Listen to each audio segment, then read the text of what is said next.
You with me? Yes, sir. Okay, so I'm just going to show you a brief video on about us and the services we provide, and then I'm going to show you how you can save money by not having to use the services we provide. And I'll explain that to you in a minute. Sounds a little counterintuitive, but here we go. Relocating and downsizing a home or business can be stressful for you, your family, and loved ones. Whether you are moving to a smaller home as an empty nester, an older adult in need of assistance, or due to divorce, the process is often overwhelming. Caring Transitions is a comprehensive service providing professional assistance before, during, and after the move. As the nation's largest professional resource for household liquidation and relocation, our trained and certified employees manage every aspect of a pending move as we meticulously plan, execute, and monitor your project. We help families and businesses to close an estate, downsize to a smaller space, or simply reduce years of clutter. Our role is to remove the labor, stress, and anxiety from your shoulders.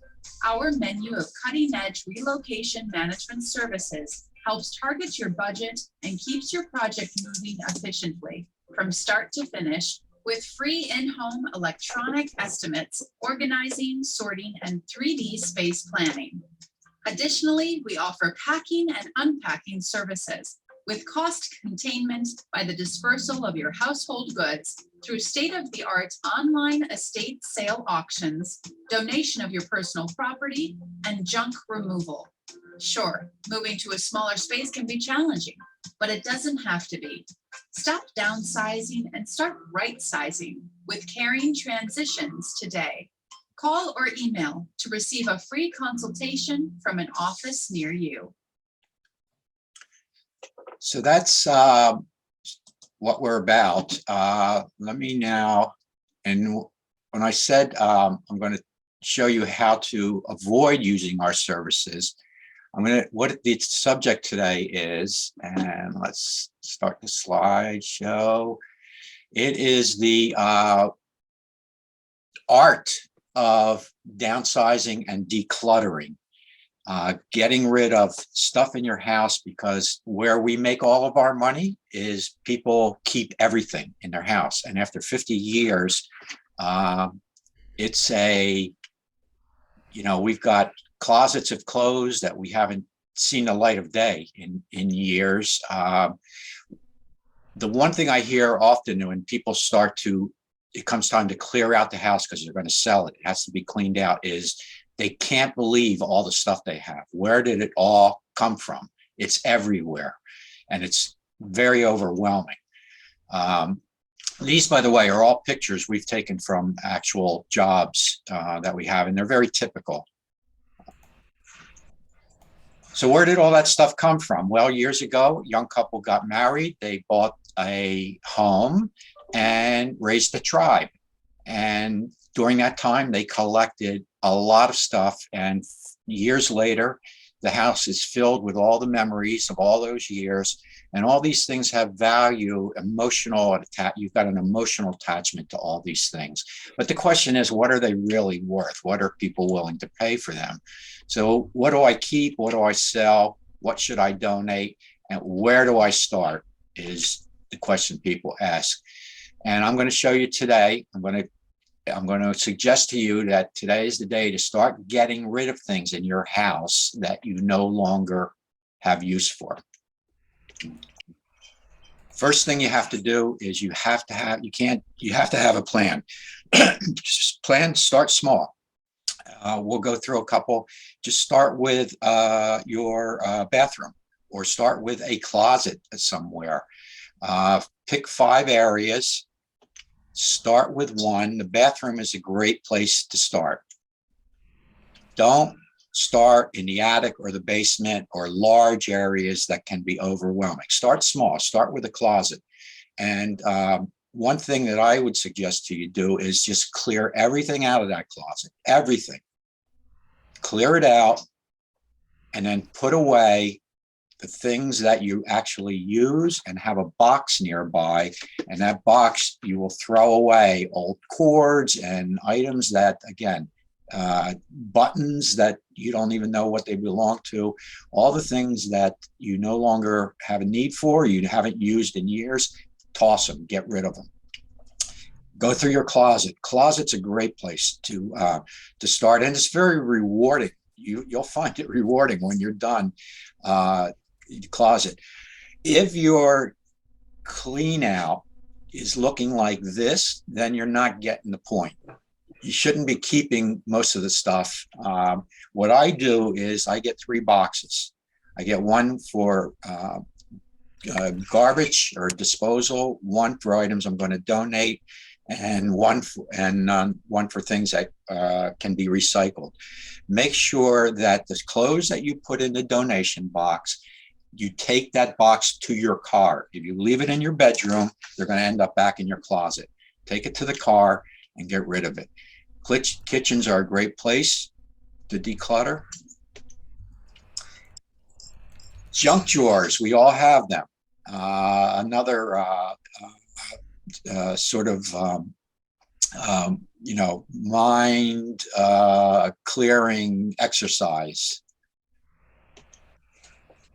So that's my recommendation to you today, to start decluttering your house. Don't wait until the time comes when, I know, most of you probably don't have any plans to sell your home, but the whole thing is decluttering. There's a psychological effect to it. You feel lightened. You feel good about things. It's really pretty amazing. And don't leave it to your kids to do. So that's a little bit about us. Any questions?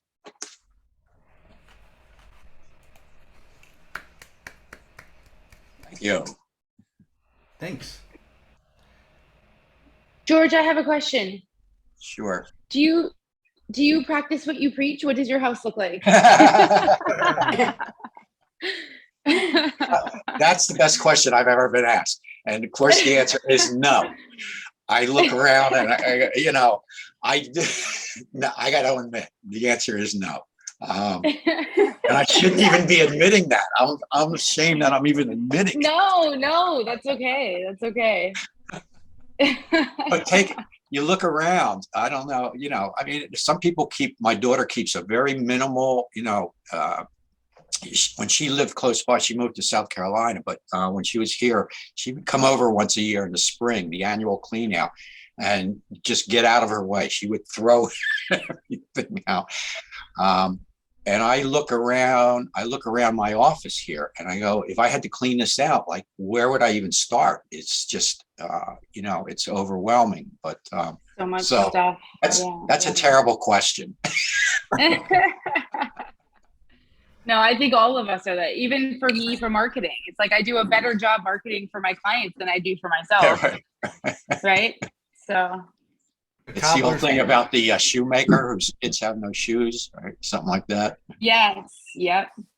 Shoemakers with holes in their shoes. Yeah. George, do many of your clients have the problem of being the children's closet? Being, in other words, their home being the children's closet once the children move out? Oh yeah, bedrooms end up just stuff piled on the beds, and the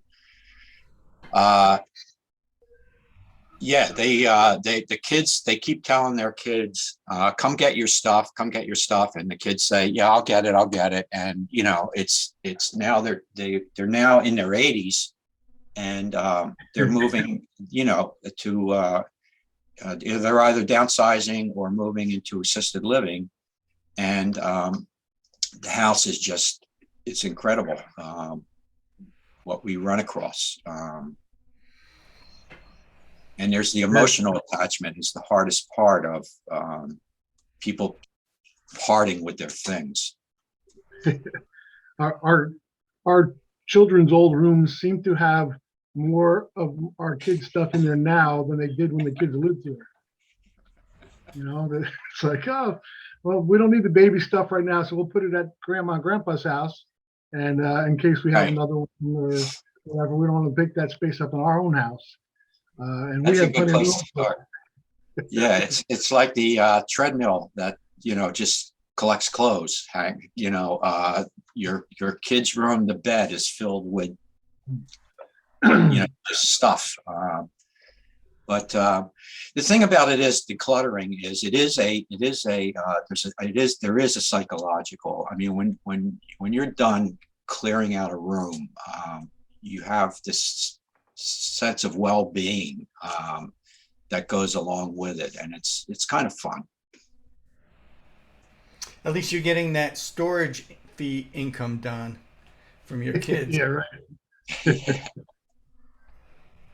And whatever you do, do not put things into storage units. I have many clients who they put stuff into storage units thinking, I'll deal with it later.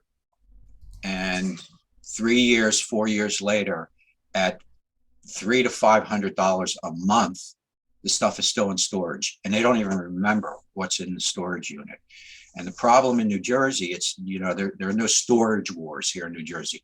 You cannot sell, you can't run a sale out of your storage unit here in New Jersey.